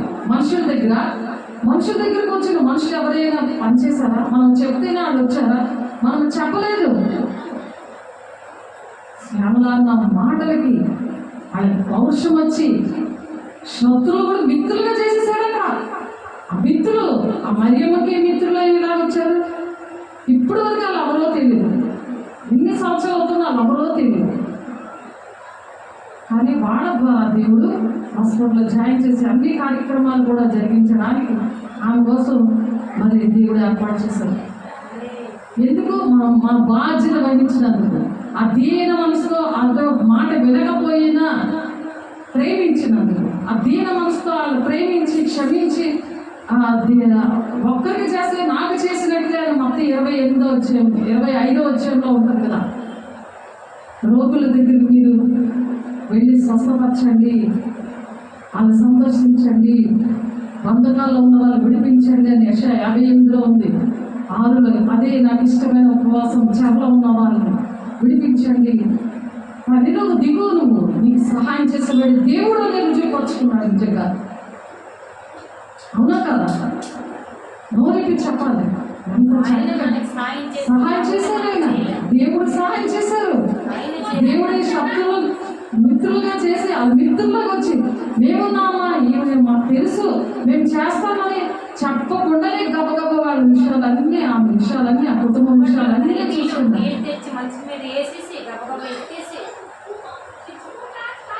చూడండి ఎంత చక్కగా చేస్తున్నారు, ఎంత వేదన పడిపోయి ఎవరు చేస్తారు, ఎవరు లేరు, అందరూ ఇక్కడ ఉండి కూడా ఎవరు పట్టించుకోవడం, టైం లేదు అంటున్నారు.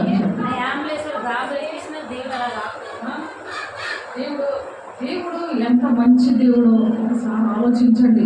ఇక్కడ కూడా మోషే గారు చంపే అంటున్నప్పుడు దేవుడు ఏం చేశారు ఇక్కడ మనం చూద్దాం. నేను దిగి అక్కడ నీతో మాట్లాడేదను, మరియు నీ మీద వచ్చిన ఆత్మలో పాలు వారి మీద ఉంచదను. ఆ ఇశ్రాయేలు పెద్దలు 70 మందిని తీసుకొని వస్తే పరిశుద్ధ స్థలానికి, ఇక్కడ నువ్వు తీసుకురా, నిలబెడితే నీలోని పాలు వాళ్ళ మీద కుమ్మరిస్తాను అని చెప్తున్నాడు.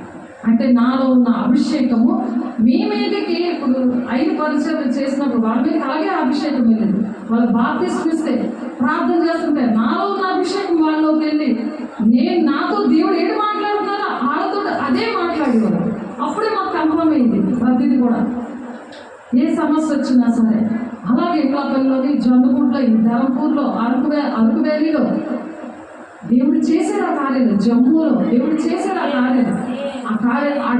ఇవే ప్లేస్ ఇది ఎక్కడైతే సొదొమ గుమొర్రా పట్టణం లాంటిది ఈ జొన్నగుడి, ఇక్కడ స్థిరపరిచాడు. అలా ప్రాక్టికల్గా నాకు అవన్నీ నేర్పించుకొని వచ్చాడు. వాక్యం ద్వారా ప్రాక్టికల్ అంతా అయిపోతే వాక్యం ద్వారా స్థిరపరుస్తాడు నాకు. ఈ పాలు అలాగే నాలో నుంచి వెళ్ళిందన్నమాట. ఆనాడు మోషే నడిపించిన దేవుడు నాతో ఉండి నడిపిస్తున్నాడు అన్నమాట అని చెప్పి అని మేము పాట కూడా అప్పుడు పాడుకుని కదా. అభిషేకపూర్ణుడా యేసయ్యా అభిషేకించుమనా, పరిశుద్ధ దేవా యేసయ్యా పరిశుద్ధపరచుమనా, ప్రేమ పూర్ణుడా యేసయ్యా నీ ప్రేమతో నింపుమయా, ప్రేమ పూర్ణుడా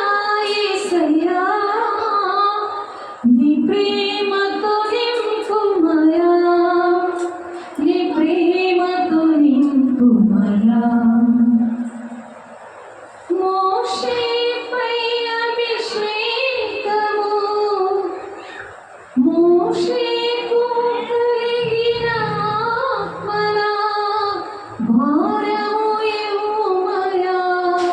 ఆ అభిషేకం కావాలని ప్రతి ఒక్క భక్తుడి గురించి చెప్పకుండా అటువంటి అభిషేకం మాకు కావాలని అడిగేవారు. మేడగది అనుభవంతో మొత్తం గ్రూపుగా ఉండి యెహోవాకి ఆ దీపస్తంభం 7 కన్నులు 7 ఆత్మలు అని ఉంది వాక్యం. మనం చెప్పుకున్నప్పుడు అన్ని చదువుతా టైం అయిపోతుంది. ఆ 7 కన్నులుగా ఉండే ఆ దీప వృక్షం అనే ఆ మనిషి నిలబడితే అందరికంటే ఆ 7 కన్నులైన ఆత్మలు, ఆ 7 ఆత్మలు 7గులో దూరి ఆత్మలతో ప్రవచించేవారు, దర్శనం చూసేవారు, భాషలతో భాషలో నేను మాట్లాడుతుంది దానికి అర్థాలు చెప్తా ఉండేవారు. చిన్నపిల్లలు ఏసునంలో బయటికి పొమ్మలాంటి దరిద్రపు దెయ్యమని అంటే వాళ్ళు భయపడతారని వాళ్ళ తల్లిదండ్రులు కూడా చిన్నపిల్లలు ఎందుకు చిన్నపిల్లలు ఇష్టపడి వచ్చేవారు ప్రార్థన చేయడానికి. కానీ పెద్దవాడు మాత్రం అన్ని జనులు కాబట్టి వాళ్ళకి దేవుడి ప్రేమ తెలియదు కాబట్టి వాళ్ళు ఇంటిలో ఉంటున్నారు కాబట్టి అయినా సరే ఈ స్వరమాన్ని వింటూ ఉండేవారు, వాక్యం వింటూ ఉండేవారు, పాటలు నేర్చుకుంటూ ఉండేవారు. కానీ వాళ్ళు అనేవారు చిన్నపిల్లలు భయపడిపోతారు అనేవారు. లేదమ్మా భయమేం లేదు, ఆ ప్రార్థన బట్టే దేవుడు ఈ కార్యాలు చేశారు అని చెప్పడం జరిగింది. దేవుడు అలాగా బాలుడి నోట ఆ స్తుతుల మీద ఆ స్తుతుల మూలంగా నేను సింహాసనం ఆశ్చర్యమే ఉంటానని ఉంది వాక్యం. బాలుల నోట అంటే ఆ బాలులు చిన్నపిల్లలు పాటలు పాడుతుంటే ఆ స్తుతుల సింహాసనం మీద దేవుడు అవుతాడనమాట. చంటి పిల్లలు పాట పాడుతుంటుంటే ఆ దేవుని సన్నిధి అలాగుంటే ఉంటుంది. నేను మోకరించి స్తుతియాలు అర్పిస్తుంటే ఎక్కడో రూమ్లో ఉన్న ఒక అమ్మాయి మీద ఉన్న స్టాఫ్ నర్స్ మీద ఉన్న దెయ్యం అది పరిగెట్టుకుని చర్చలోకి వచ్చింది, చర్చలోకి తీసుకొని వచ్చేసిందండి. అప్పుడు జరిగింది ఈ విషయాలన్నీ కూడా. ఎందుకంటే ఈ అనుభవాల నుండి ఎందుకు నేర్పించారంటే ఈ పాలు అంటే భాగము.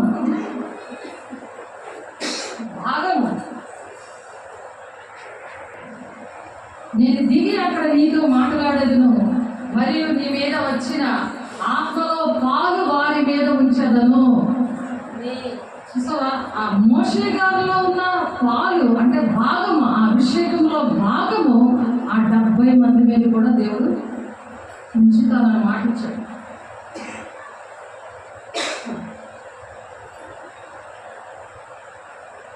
కాబట్టి ఎప్పుడైనా మనకి ఏ కష్టం వచ్చినా దేవుని దగ్గరికి రావాలి. దేవుడి పని నేను చేయలేను, దేవుని బాధ్యతలు నేను వహించలేను అనే మాట ఎప్పుడు అనుకోవడం. నేను కూడా ఒంటరిదాన్ని 1000 మందిగా చేస్తానని దేవుడు నాతో మాట్లాడాడు. ఆ వాక్యం చూపించాడు. తెలిసిందా? ఒంటరిగా నేనుండగా 1000 మందిగా నన్ను మార్చినావు. ఎన్నికనే నన్ను బలమైన పనిముట్టుగా నన్ను వాడుకో నా యేసయ్యా, పరిచర్యలో నన్ను వాడుకో. చూసావా? వంటలను బాధపడుతున్నావేమో, దేవుడు 1000 మందికి నేను చేసేస్తానంటున్నాడు, నిన్ను చేసేస్తానంటున్నాడు, నన్ను చేశాడు. వాక్యం బలపరుస్తుంది. దీపవృక్షం ఏం చేస్తుంది? చీకటి ఉన్న దగ్గర ప్రకాశిస్తూ ఉంటుంది. ఆ చీకటి ఏం చేస్తుందంటే నువ్వు చేయలేవు, నువ్వు దేవుని సన్నిధి రాలేవు, ఈ బాధలన్నీ ఎందుకు, చచ్చిపో అంటే. అలా 2 విషయంలో జరిగింది ఈ నెలలోనే కదా. మరి ఇప్పుడు మనం ఎలా ఉండాలి? నేను దిగి అక్కడ నీతో మాట్లాడేదను, మరియు నీ మీద వచ్చిన ఆత్మలో పాలు వారి మీద ఉంచేదను. ఈ జనుల భారమును నీవు ఒంటరిగా మోయకుండునట్లు వారు దానిలో ఒక పాలు మీతో కూడా భరింపవలెను. నువ్వు భరిస్తున్నావు కదా, ఇంకా భరించాలని మీరు ఆడుకుంటున్నారు. ఇంకో హక్కులను కూడా భరించలాగా దేవుడు సహాయం చేస్తున్నాడు. ఆమేన్. ఎందుకు కూర్చోబెట్టాడు దేవుడు? వాళ్ళ పాలు వెళ్తుంది, ఈ అభిషేకంలో పాలు వెళ్తుంది సంఘం మీదకి. వాళ్ళకి ఏ అర్హత లేదు, ఒక్క రోజు కూడా ఉపవాసం ఉండలేదు ఎవరు కూడా, ఏ రోజు కూడా. చేతులు ప్రార్థన చేస్తే దేవుని అభిషేకంతో నింపబడేవారు. బాప్తిజం వేస్తుంటే ఆ బాప్తిజం ఇస్తుంది నేను కాదు, ఏసయ్య బాప్తిజం ఇస్తున్నట్టు చూసేవారు. ఇంకేంటి రోజు ఎక్కకుండా ఆడ కూడా ఉంచేసేవారు. అందుకే మత్తయి 28వ అధ్యాయంలో ఉంటుంది, సర్వలోకం మీద సర్వ సృష్టిని సువార్త చేసి శిష్యులుగా తయారు చేయండి. ఈ పిల్లలు కూడా తయారు చేస్తున్నారు, నేనే కాదు. పిల్లలు పెద్దలు నాతో ఉన్న వాళ్ళు అందరూ నాకు ముంచేసేవారు. తవిత ఉండేది, తవిత ముంచేసేది. ఇప్పుడు నువ్వు ముంచేస్తున్నావు. ఇస్తారు అది ఎంత ఉండేది, ఇప్పుడు ఎంత పొడిగెదిపోయింది. మనకు జిల్లాలో ఇద్దరు అక్క చెల్లెలు ఇస్తారు ఆశా ఇద్దరు కూడా ఇలా మనకు జిల్లాలో ఉండేవారు. పొట్టిగున్నారండి, ప్రార్థన చేయండి ఇలా కోసం. ఇప్పుడు ఎంత పొడిగెదిగిపోయింది. పాలు దయచేసాడు. మామూలు పాలు దేది ఎవరు దేనికి పనికిరారు. ఆ పాలు చాలా మంచిదని తాగుతాము నిజమే, కానీ భౌతికంగా ఆత్మీయ పాలు అనేది లేకపోతే, అంటే అభిషేకంలో సేవకుల మీద ఉన్న అభిషేకం మీద నీకు అందులో భాగం అనేది నీకు రావాలి. ఎలీషా మీదకి ఆ దుప్పటి ఏరియా మీద దుప్పటి పడితేనే నాకు 2 పాలు కావాలని అడుగుతాడు. చనిపోతాను. నేను ఎప్పుడు ఆకాశంలో నేను దేవునితో వెళ్ళిపోతుంటానో అప్పుడు నువ్వు చూస్తా ఉంటే దీనికి కూడా అలా కాచుకొనే ఉంటాడు. ఆ దుప్పటి పడిన తర్వాతే ఎలీషా మీద 2 అభిషేకం, ఆ సేవకుడికి అభిషేకం ఆ శిష్యుడి మీదకి పడిపోతుంది. అలాగే సేవకులు అలా ప్రేమించుకుని ఉండాలి, ఆ మాట వింటూ ఉండాలి. ఆ అభిషేకం అనేది వాళ్ళ మీద దేవుడు ఇస్తాడట. ఆమేన్. దేవుడు అట్టి విధంగా దీవించును కాక. ఎక్కడ ఉన్నా సరే, అది కూడా ఎక్కడ ఉన్నా సరే, ఎక్కడ ఉండడం కాదు, నేను బాప్తిసం ఇచ్చిన వాడు ఎక్కడ ఉన్నా సరే, ఫోన్ల ద్వారా దేవుడు అభిషేకించి, ఫోన్ల ద్వారా బల్లరాధించి, ఫోన్ల ద్వారా చీకట్ల వాళ్ళ నుంచి పారిపోవడం దేవుడు కార్యాలు ఎన్నో చేశాడు. దేవుడు ఎన్నో చేశాడు. అది ఇక్కడ నాకు మోషే గారు విషయంలో కూడా ఇప్పుడు ఎంతమంది వచ్చారు అక్కడికి? సంఖ్యాకాండ 11వ అధ్యాయము 25వ వచనంలో ఉంది. 70 మందిలో 68 మాత్రమే వచ్చారు, 2 మాత్రం రాలేదు. ఆ 2 ఎక్కడ ఉన్నారో అక్కడ కూడా అభిషేకం వచ్చేసింది. ఆమె చూడు ఎంత గొప్ప దేవుడు. నాకు ఈ వాక్యం ద్వారా బలపరిచాను. ముందు ప్రాక్టికల్ జరుగుతుంది నా జీవితంలో, తర్వాత వాక్యం చూపించి నా జీవితం, నా దేవుడు నాతో ఏం మాట్లాడాడు, ఏ విధంగా నాతో నడుస్తున్నాడో, నాతో నుండి ఆయన నా భర్తగా నడిపిస్తానన్న విషయం ఎలా రుజువుపరుస్తున్నాడో అది నేను నాకు స్థిరంగా నాకు నిలబెట్టినప్పుడు నేను ఇంకొకరు నిలబెట్టగలనా? ఎందుకంటే ఈ దీపం ఎప్పుడు వెలుగుతూనే ఉండాలి, ఎప్పుడు వెలుగుతూనే ఉండాలి. సాక్ష్యం ఏం చేస్తుంది? అనేకులను వెలిగించడానికి దేవుడు వాడుకోవడానికి ఇష్టపడతాడు. ఎప్పుడైతే ఆ శ్రమం తట్టుకుంటారో, నేను ఒంటరిని అని ఆలోచించకుండా, నేను చెయ్యలేదు అని నువ్వు బాధపడకుండా, చంపై అని నువ్వు అడిగి నువ్వు నరకానికి పోకుండా, నరకానికి వెళ్ళిపోతున్నాడు. దేవుడు ప్రణాళిక తండ్రి చిత్తం నెరవేర్చిన వాళ్ళే దేవుడు రాజ్యం వెళ్తారు. నిర్గమకాండం 11వ అధ్యాయము 25వ వచనం చూద్దాం. యెహోవా మేఘములో దిగి అతనితో మాట్లాడి అతని మీద వచ్చిన ఆత్మలో పాలు ఆ 70 మంది పెద్దల మీద ఉంచారు. కావున ఆ ఆత్మ వారి మీద నిలిచినప్పుడు వారు ప్రవచించే గాని మరలా ప్రవచింపలేదు. ఎప్పుడైతే మోషే గారితో ఉన్నప్పుడు వాళ్ళు ప్రవచించారు, తర్వాత ప్రవచించారు. మిగిలిన వాళ్ళు మరి నా దగ్గర ఉన్న వాళ్ళు కూడా నా దగ్గర ఉంటేనే ప్రవచిస్తారు. మరి నేను వెళ్ళిపోయాక వాళ్ళు ప్రవచించలేదు. వాళ్ళకి దర్శనాల్లో ప్రవచనం రాదు, వాళ్ళకి ఆ అభిషేకము పనిచేయదు, ఎటుగా సరే పనిచేయదు. అది కూడా నేను చూసాను, ఏంటి ఇది జరుగుతుందని అనుకున్నాను. కానీ ఇక్కడ వాక్యం ఎందుకు సేవకులతో ఉండాలి, జీవితాంతం సేవకులతో ఉండాలి. నీకు అభిషేకం కావాలి, తండ్రి చేత నెరవేర్చి నువ్వు దేవుడి రాజ్యానికి వెళ్ళాలంటే సేవకులతో ఉండాలి, అంటు కట్టుకొని ఉండాలి. దేవుడు సంఘంలో వేసే శరీరంలో అవయవాలు మీరు, ఆయన శిరస్సు ఉన్నాడు, వాళ్ళందరూ అవయవాలు. కాబట్టి దేవుడు ప్రణాళిక.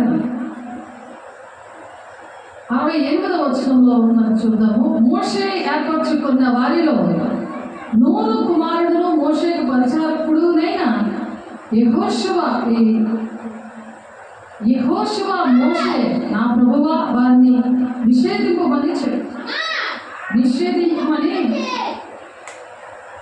ఉన్నది. 28వ వచనం 68వ వచనం 28 చదివాను కానీ ఇక 68వ వచనంలో ఉంటుంది. 68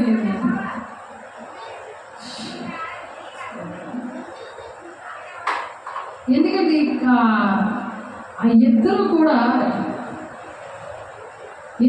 ఇంకొక దగ్గర ఉంటారనమాట, పాలెంలో ఉంటారంట.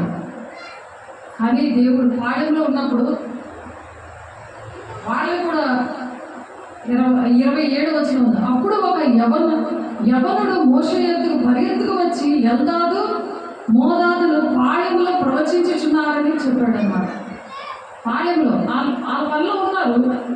వాళ్ళకి ఏం జరిగింది, అక్కడ దేవుని అభిషేకంతో నింపబడి వాళ్ళు ప్రవచించడం మొదలుపెట్టారు అనమాట. 26వ వచనంలో, ఆ మనుషులలో ఇద్దరు పాళెంలో నిలిచి ఉండేది. వారిలో ఒకరి పేరు ఎల్దాదు, రెండో వారి పేరు మేదాదు. వారి మీద ఆత్మ నిలిచి ఉండేను. వారు రాయబడిన వారిలోనూ ఉండి వారు గుడారములోనికి వెళ్ళక తమ పాళెములోనే ప్రవచించిరి. ప్రత్యక్ష గుడారంలో లేరాడు. 68 మంది అక్కడ ఉన్నారు.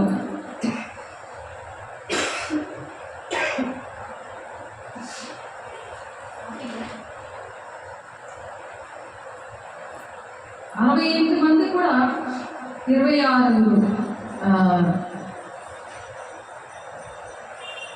ఇద్దరు పాళెంలోనే ఆ ఇద్దరి మీద కూడా దేవుడు ఆ విధంగా దేవుని ఆత్మతో నింపి ప్రవచించడం మొదలుపెట్టారు. కాబట్టి ఎక్కడ ఉన్నా సరే దేవుడు మాట్లాడతారు అనే విషయం ఈ సంఖ్యాకాండము 11వ అధ్యాయం 18 నుండి, సంఖ్యాకాండము 11వ అధ్యాయము 18 నుండి 22 వచనాలు. దేవుడు నేను ఒంటరిని కాదు అని చెప్పదంటున్నాడు మోషే గారి ద్వారా. ఇప్పుడు నా సాక్ష్యం కూడా దేవుడు నన్ను కూడా బాపర్చి, మోషే గారి సాక్ష్యం ఎంతో నన్ను బాపరిచింది. ఎవరైనా ఒంటరిగా ఉన్నామని బాధపడతారు. కాబట్టి ఆయనకి ఎంతమంది సాకారంగా 70 మందిని సాకారిగా దేవుడు ఇచ్చారు. అలాగే నీవు జనులను చూచి ఇట్లనము, ఏంటంటే మాంసం అడిగారు కదా, ఆ మాంసం అడిగిన వారి విషయంలో దేవుడు వాడి సమస్య తీరుస్తున్నాడు. మోషే సమస్య తీరింది. ఇప్పుడు ప్రజల సమస్య, సంఘం సమస్య. నీవు జనులను చూచి ఇట్లనము, మిమ్మల్ని మీరు రేపటికి పరిశుద్ధపరచుకొనడి, మీరు మాంసము తిందురు. మీరు పరిశుద్ధపరచుకుంటే మీరు ఏది కావాలంటే అది ఇస్తారు. పరిశుద్ధం లేవనుకో, నువ్వు ఏది అడిగితే ఇంకా ఉంటుంది. యెహోవా వినునట్లు ఏడ్చి, మాకు ఎవరు మాంసం పెట్టుదురు, ఐగుప్తులు మాకు బాగుగానే జరిగినదని మీరు చెప్పుకుంటారు కనుక యెహోవా మీకు మాంసం ఇచ్చును. అక్కడ మేము బాగున్నాం ఐగుప్తులోనే, మరి ఇక్కడ మాకు ఎవరు మాంసం పెడతారు అని ఏడ్చారు కదా. కాబట్టి మీరు దేవుని దగ్గర పరిశుద్ధపరచుకోండి, ఈ విషయంలో దిద్దుబాటు చేసుకోండి, అప్పుడు మీరు తింటారు. అది తప్పు మాట కదా. అక్కడ మీరు ఎలా బాగుతున్నారు, బానిసత్వంలో ఉన్నారు. బానిసత్వంలో ఉన్న వాళ్ళకి అన్ని పెడతారా? అలా అబద్ధం మాటలు ఆడచ్చా, అవిశ్వాసం మాటలు, మాయ మాటలు ఆడచ్చా? ఒక్క దినము కాదు, 2 దినములు కాదు, 5 దినములు కాదు, 10 దినములు కాదు, 20 దినములు కాదు, 1 నెల దినముల వరకు అనగా అది మీ నాసికా రంధ్రములలో నుండి వచ్చి మీకు అసహ్యము పుట్టు వరకు దానిని తిందురు. దేవుణ్ణి శోధించినప్పుడు దేవుడు చేస్తాడు. అని చచ్చిపోతావు నువ్వు తినలేక, అంతే. భూ సంబంధమైన వాటి మీద మనసు పెట్టుకోకూడదు. పరలోక సంబంధమైన వాటి మీద మనసు పెడితే నీకు ఏది కావాలో, ఎప్పుడు ఏది తినాలో, ఎప్పుడు నువ్వు ఏ బట్టలు వేసుకోవాలో, ఎక్కడికి వెళ్ళి నువ్వు సంతోషంగా ఉండాలో, ఇవన్నీ కూడా దేవుడు చూసుకుంటాడు. దేవుడు రాకుమారుడు కదా, ఆయన రారాజు కదా. రారాజు బిడ్డగా నువ్వు ఉండడానికి ఇష్టపడినప్పుడు, ఆయన మాట విన్నప్పుడు ఎంత కష్టం వెళ్ళినా తండ్రి చిత్తాన్ని నేను నెరవేర్చడానికి దేవుడు నువ్వు ఇష్టపడుతున్నప్పుడు మీరు మీ మధ్యలో ఉన్న యెహోవాను నిర్లక్ష్యం చేసి ఆయన సన్నిధిని ఏడ్చి ఐగుప్తులో నుండి ఎందుకు వచ్చిందని అనుకున్నారు కదా. ఈ విషయాలు గుర్తుపెట్టుకోమంటున్నాడు. ఆ 2 విషయాలు గుర్తుపెట్టుకున్నప్పుడు మీరు గుర్తుపట్టి దానికోసం మీరు పరిశుద్ధపరచబడండి అంటున్నారు. అందుకు మోషే నేను ఈ జనుల మధ్య ఉన్నాను, వారు 6,00,000 పాదాచారులు, వారు నెల దినములు తిరుగుటకు వారికి మాంసం ఇచ్చేదనని చెప్పితివి. వారు తృప్తిగా తిరిగినట్లు వారి నిమిత్తం గొర్రెలను పశువులను చంపవలన, వారు తృప్తిగా తిరిగినట్లు సముద్రము చేపలకి వారి నిమిత్తము పోచవలన అని. అందుకు యెహోవా మోషేతో ఇట్లా యెహోవా బాహుబలము ఎక్కువ. అప్పుడు చెప్తున్నారు ఈ మాట. ఇక్కడ దేవుడు వాళ్ళకి మాంసం ఇలా ఇస్తాను అని చెప్పి మోషే గారితో మాట్లాడుతుంటే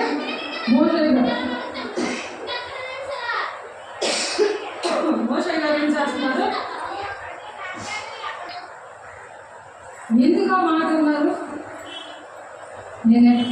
మోషే గారు కూడా నేను పెడతాను వాళ్ళకి భోజనం, అది కూడా నెల రోజులు వాళ్ళ నాశకాలంలో వచ్చేసి వాళ్ళకి అసహ్యం పుట్టే వరకు కూడా నేను పెడతాను అని అంటుంటే, ఇక్కడ మోషే కూడా చిన్నపిల్లలాగా నేను ఎక్కడ తేను అని క్వశ్చన్ వేస్తున్నాడు దేవుడికి. తప్పు కదా అది అనొచ్చా? ఆ దేవుడు పెడతాడు, హాయిగా ఉండాలి. అప్పుడు ఈ 70 మంది విషయంలో నీకు పాలు ఇచ్చే వాళ్ళు కూడా నీ భారం వహిస్తారు. వీళ్ళందరూ ఇశ్రాయేలు ప్రజలందరి విషయంలో ఈ పెద్దలందరూ కూడా ఇప్పుడు నిన్న మనకు చేశారా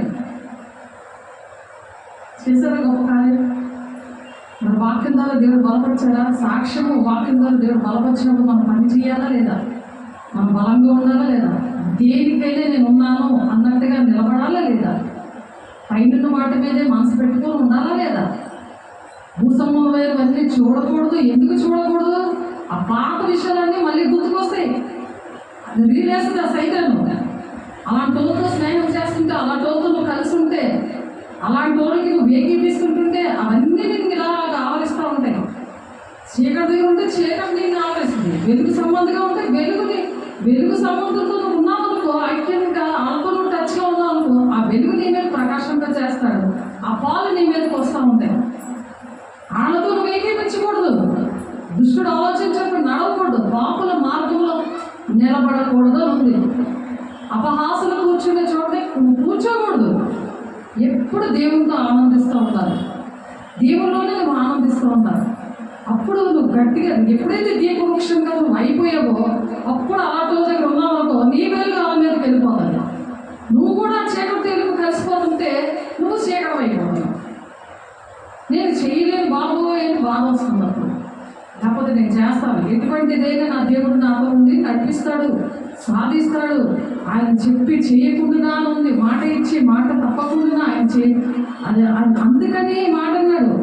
అంత భక్తుడే అంతమందిని నడిపించుస్తున్న మనిషి, ఆ భక్తుడు కూడా మోషే గారు కూడా అటువంటి మాట దేవుడిని అడిగినందుకు నేను ఎక్కడ నుండి తేవాలి మాంసము, ఈ చేపలు ఇంతమందికి నెల రోజులు అంటే లెక్కేస్తే ఎంత వస్తుంది తెలుసా? 6,00,000 మంది ప్లస్ 900. ఆ 900 అంటే 5,04,00,000 అవుతుంది. 40 లక్షలు అవుతుంది నెల రోజులకైతే. మొత్తం అందరికీ లెక్కేస్తే, అన్ని ప్లేట్లు లెక్కేస్తే మొత్తం ఎంత అంత కలిపి 5,40,00,000 మంది చెప్పగలరా? అంత పెట్టగలరా? ఎవరు పెడతారు? మరి అక్కడ 5 శిష్యులు కూడా మత్తయి సువార్త 5వ అధ్యాయంలో ఉంటుంది అన్నమాట. 3 రోజులు వాక్యం చెప్తా ఉంటే, కొండ ప్రసంగం చేస్తుంటే 5,000 మందికి ఎక్కడ తెస్తావు వేసయ్యా అని అడుగుతారు. తెలుస్తుందా? వాళ్ళకి పెట్టగా 12 గంపలు మిగులుతాయి. దేవుడు అంత సాధ్యపరిచే దేవుడు. దేవుడు మాట వింటే, దేవుడి మీద ఆధారపడితే, మనుషుల మీద ఆధారపడకుండా దేవుడితో మనం ఆ విధంగా ఆధారపడితే దేవుడు అలా బలపరిచి నడిపించే దేవుడు. కాబట్టి దేవుడు 6,00,000 మందికి సంఖ్యాకాండం 1వ అధ్యాయంలో ఉంటుంది ఆ మాట. 1వ అధ్యాయం 21వ వచనంలో సిమ్యోను పుత్రుల వంశావళి తమ తమ వంశములలో తమ తమ పిల్లల కుటుంబాలలో 20 ఏళ్ళు మొదలుకొని పై ప్రాయం కలిగిన సేనగా వెళ్ళి వారందరూ పెద్దల సంఖ్యను తెలియజెప్పగా షిమ్యోను గోత్రంలో లెక్కింపబడిన వారు 59,300 మంది అయ్యారు. ఆ విధంగా ఈ వంశావళి అంతా కూడా ఒక సాక్ష్యంగా దేవుడు ఆ విధంగా నిలబెట్టాడు ఇశ్రాయేలు ప్రజల ద్వారా. కాబట్టి ఆకాశము భూమియు గతించడు కానీ ఆయన మాటలు ఏ మాత్రం గతించవన్నది. దేవుడు మనకు ఏవైనా వాగ్దానాలు ఇచ్చారు, ఏదైనా దేవుడు ఒక్కొక్కరి పట్ల ఒక్కొక్క ప్రణాళిక ఇచ్చారంటే అది చేయకుండా ఉండడు. ఎందుకంటే దేవుడు మాట విన్నప్పుడు చేస్తాడు, వినకపోతే ఆయన చెయ్యడు. మరి పాత నిబంధన ఆ విధంగానే దేవుడు అక్కడ ఆ మోషే అక్కడ ఎవరు ప్రతి తరంలో ఒక్కొక్కరితో దేవుడు చెప్పారు.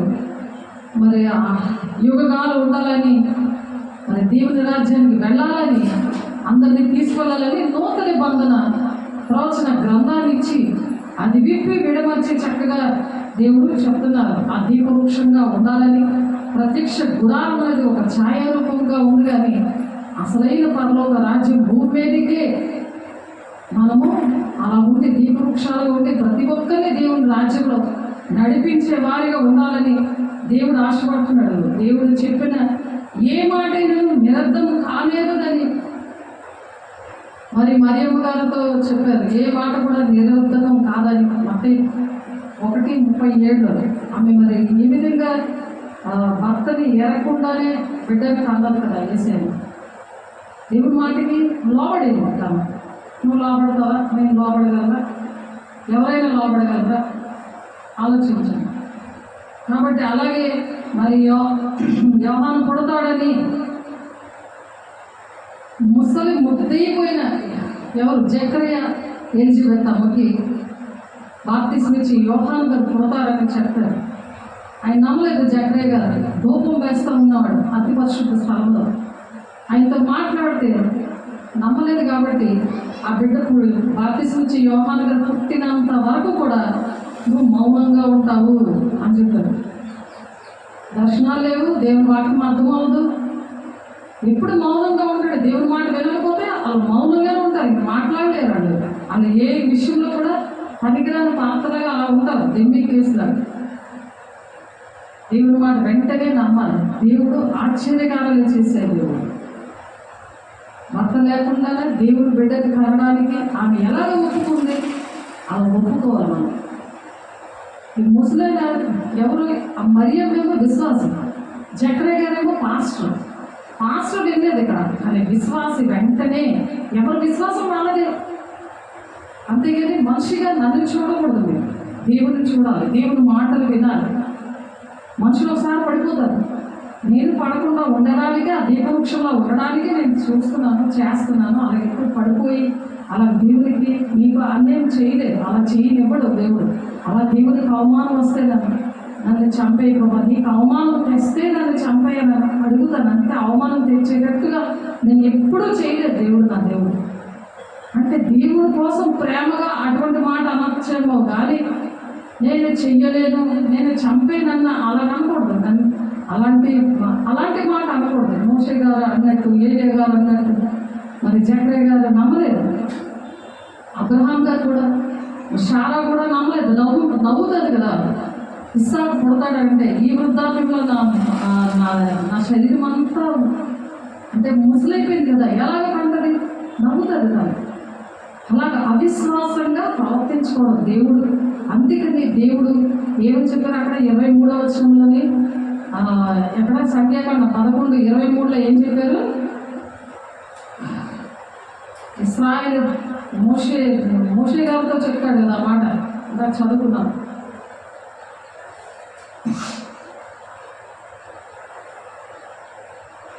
సంఖ్యాకాండం 11:23 వచనం ఆ మాట చెప్పుకొని వచ్చారు. ఎందుకంటే దేవుడు బలపరిచే మాటలు, దేవుడిని మనం ఏంటంటే అవిశ్వాసమైన మాటలు దేవుడితో మనం మాట్లాడకూడదు. నమ్మకంగా ఉన్నప్పుడు దేవుడు చేస్తాడు ప్రతి కార్యం కూడా. అందుకు యెహోవా మోషేతో ఇట్లను, యెహోవా బాహుబలము తక్కువైనదా, నా మాట నీ ఎడల నెరవేరునో లేదో ఇప్పుడు చూచదువు. ఆయన బాహుబలం ఏమో ఎప్పుడు తక్కువ, ఆయన మాట ఇచ్చి మాట తప్పని వాడు.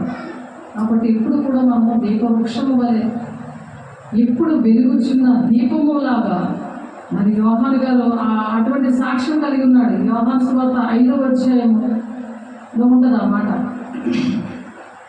ఆయనకి ప్రత్యక్ష గుడారం, పరలోక రాజ్యం యొక్క మర్మాలు దేవుడు బోధించారు ఆయన అలా ఉన్నాడు కాబట్టి. నూనెలో వేసినా సరే, రోమ ప్రభుత్వం ఎంత హింస పెట్టినా సరే, అలాగెవరైనా బ్రతుకుతారా? అలాంటి ఏరియాలో ఒక చేవలో వేసేస్తే చచ్చిపోతాడు ఆ వేడికి, ఆ పర్వతాల దగ్గర అని చెప్తే, ఆ పద్మాసు దీపం దగ్గర ఆయనకి ఎందుకు ఆయన అలాగా మాట్లాడారు, ఆయనని అలా ఎంచుకున్నాడు, ఆయన పరలోకరాజు మర్మాలు ఎందుకు చెప్పాడు? ఆయన వెనక్కి తిరిగి చూసినప్పుడు ఆ దీప స్తంభాల దగ్గర ఆయన సంచరిస్తున్నాడు, దేవుడు సంచరిస్తున్నాడు, చూడగలిగాడు. ఆయన ఆ విషయాలన్నీ కూడా సంఘాలు, 7 సంఘాల కోసం కూడా 7 నక్షత్రాలు ఏంటి, 7 దీపస్తంభాలు ఏంటి, ఆ విషయాలు, ఆ మర్మాలన్నీ కూడా రాయిపించాడు. ఆ లెటర్స్ అన్ని సంఘాలతో ఆత్మ చెప్పుచున్న మాట చెవిగలవాడు వినుడుగా కానీ ప్రకటన 2-3 అధ్యాయాల్లో ఆయన రాయిపించి పంపించాడు. అవన్నీ కూడా ఉపమాన రీతిగా ఉన్నాయి. ఇప్పుడు నెరవేర్పు కాలంలో ప్రతి ఒక్కరు కూడా ఆ మాటలు వినాలని చెప్తున్నారు. ఆయన కోసం ఎలాగ సాక్ష్యం ఇస్తున్నారంటే, యోహాను సువార్త 5వ అధ్యాయము 35వ వచనంలో, అతను మండుచు ప్రకాశించుచున్న దీపమై ఉండేను, మీరు అతని వెలుగులో ఉండి కొంతకాలము ఆనందించుటకు ఇష్టపడితిరి. కొంతకాలమే ఆయన వెలుగులో ఉండి మీరు అలా వెలగడానికి ఇష్టపడ్డారు అంటున్నారు. అయితే యోహాను సాక్ష్యము కంటే నాకు ఎక్కువైన సాక్ష్యము కలదు. అదేదనగా, నేను నెరవేర్చుటకై తండ్రి ఏ క్రియలను నాకు ఇచ్చి ఉన్నాడో, నేను చేసిన ఆ క్రియలే తండ్రి నన్ను పంపి ఉన్నాడని నన్ను కూర్చి సాక్ష్యం ఇచ్చుచున్నవి. యేసయ్య మండుచున్న దీపంలా ఉన్నాడు. కొన్ని రోజులు వెలిగి కొంతమందిని వెలిగించగలిగాడు. మరియు నన్ను పంపిన తండ్రియే నన్ను గురించి సాక్ష్యం ఇచ్చుచున్నాడు. మీరు ఏ కాలం ముందైనా ఆయన స్వరము వినలేదు, ఆయన స్వరము చూడలేదు. ఆయన ఎవరిని పంపినో ఆయన మీరు నమ్మలేదు కనుక మీరు ఆయన వాక్యము నిలిచి ఉండలేదు. యేసయ్యని నమ్మలేదు. కొన్ని రోజులు వెలిగి ఉన్నారు, కొన్ని రోజులు వెలగకుండా ఉన్నారు. దాన్ని బట్టి వాళ్ళ వాక్యము ఎందుకు గుర్తుండలేదు, వాక్యము నిలబడలేదట. అందుకే యేసయ్యని రిజెక్ట్ చేశారు. మొదటి రాకుండా యోహాను గారిని ఇష్టపడ్డారు, కానీ యేసయ్యని రిజెక్ట్ చేశారు. లేఖనంలో మీకు నిత్య జీవం కలదని తలంచుచు వాటిని పరిశోధించుచున్నారు, అవే నన్ను గురించి సాక్ష్యం ఇచ్చుచున్నారు. అయితే మీకు జీవము కలిగినట్లు మీరు నా యొద్దకు రాగలరు. దేవుడి దగ్గరికి రావడానికి ఇష్టం ఉండదు, కానీ ఆ దీపం వెలుగులో కొన్ని కార్యాలు చూడాలి, అనుభవించాలని ఇష్టం ఉంటుంది. అలాగ ప్రజలు ఉన్నారు, అప్పుడు అలాగే ఉన్నారు, ఇప్పుడు కూడా అలాగే ఉన్నారు. నేను మనుషుల వల్ల మహిమ పొందవాడను కాను, నేను మిమ్మల్ని ఎరుగుదును, దేవుని ప్రేమ మీలో లేదు అని చెప్తున్నాడు యేసయ్య. యేసయ్య చేసే కార్యాలు కావాలి, కానీ యేసయ్య వద్దు. పాస్టర్ గారు కావాలి, పాస్టర్ గారు కావాలి, కానీ వాళ్ళు చేసే కార్యాలు కావాలి, కానీ పాస్టర్ గారు వద్దు. అలా రానల్లరు అంటున్నాడు. యేసయ్య దగ్గరికి అలాగే చేశారు. కాబట్టి నన్ను వెంబడించేవాడు నా సిలువను ఎత్తుకొని వెంబడించాలన్నాడు. అందుకే శ్రమలు వస్తాయి, కానీ ఒంటరిగా ఉంటే 1000 మందిగా చేసి దేవుడు ఏ విధంగా ఎవరికి ఏ పని అప్పచెప్పాలో ఆ అభిషేకం అనేది పోగొట్టుకోకుండా, దేవుని మాటని అవిధేయతగా ఉండకుండా ఉన్నప్పుడు దేవుడు తండ్రి చిత్తం నెరవేర్చి దేవుని రాజ్యంలో ఉంటారు ప్రతి ఒక్కరు కూడా. ఆ తండ్రి చిత్తం నెరవేరుస్తున్నానా లేదా అనే చూసుకోవాలి, కానీ ఎవరు దీపాన్ని ఆర్పుకొని కూర్చున్నారు అని చూడకూడదు. ఎవరిని కూడా ఆ విధంగా ఆలోచించకూడదు. కాబట్టి ప్రకటన 3వ అధ్యాయంలో కూడా వారు దీప స్తంభంలో ఉంటారు, వారి పేరు యెరూషలేము, వారి పేరు నేను చెప్తాను అని ఉంటుంది అక్కడ. ఆ దీప వృక్షం కోసం, ఆ దీప స్తంభం విషయంలో ఆ విధంగా దేవుడు మాట్లాడుతూ ఉన్నారు. 47 వరకు కూడా ఈ మాటలు ఉంటాయి. అద్వితీయ దేవుని వల్ల వచ్చు మెప్పు కోరిన ఎడల మెప్పును కోరక ఒక్కరి వల్ల ఒకడు మెప్పు పొందుచున్న మీరు ఎలాగూ నమ్మగలరు? నేను తండ్రి యొద్ద మీ మీద నేరం మోపుదనని తలంచుబడి మీరు ఆశ్రయించుచున్న మోషే మీ మీద నేమమును అతడు నన్ను గూర్చి వ్రాసిన గనక మీరు మోషేని నమ్మినట్టయినను నన్ను నమ్ముదును. మోషేని నమ్మినట్టయినా సరే యేసేని నమ్మలేదన్న. యెహోవా తండ్రి తన కుమారుని చెప్పారు.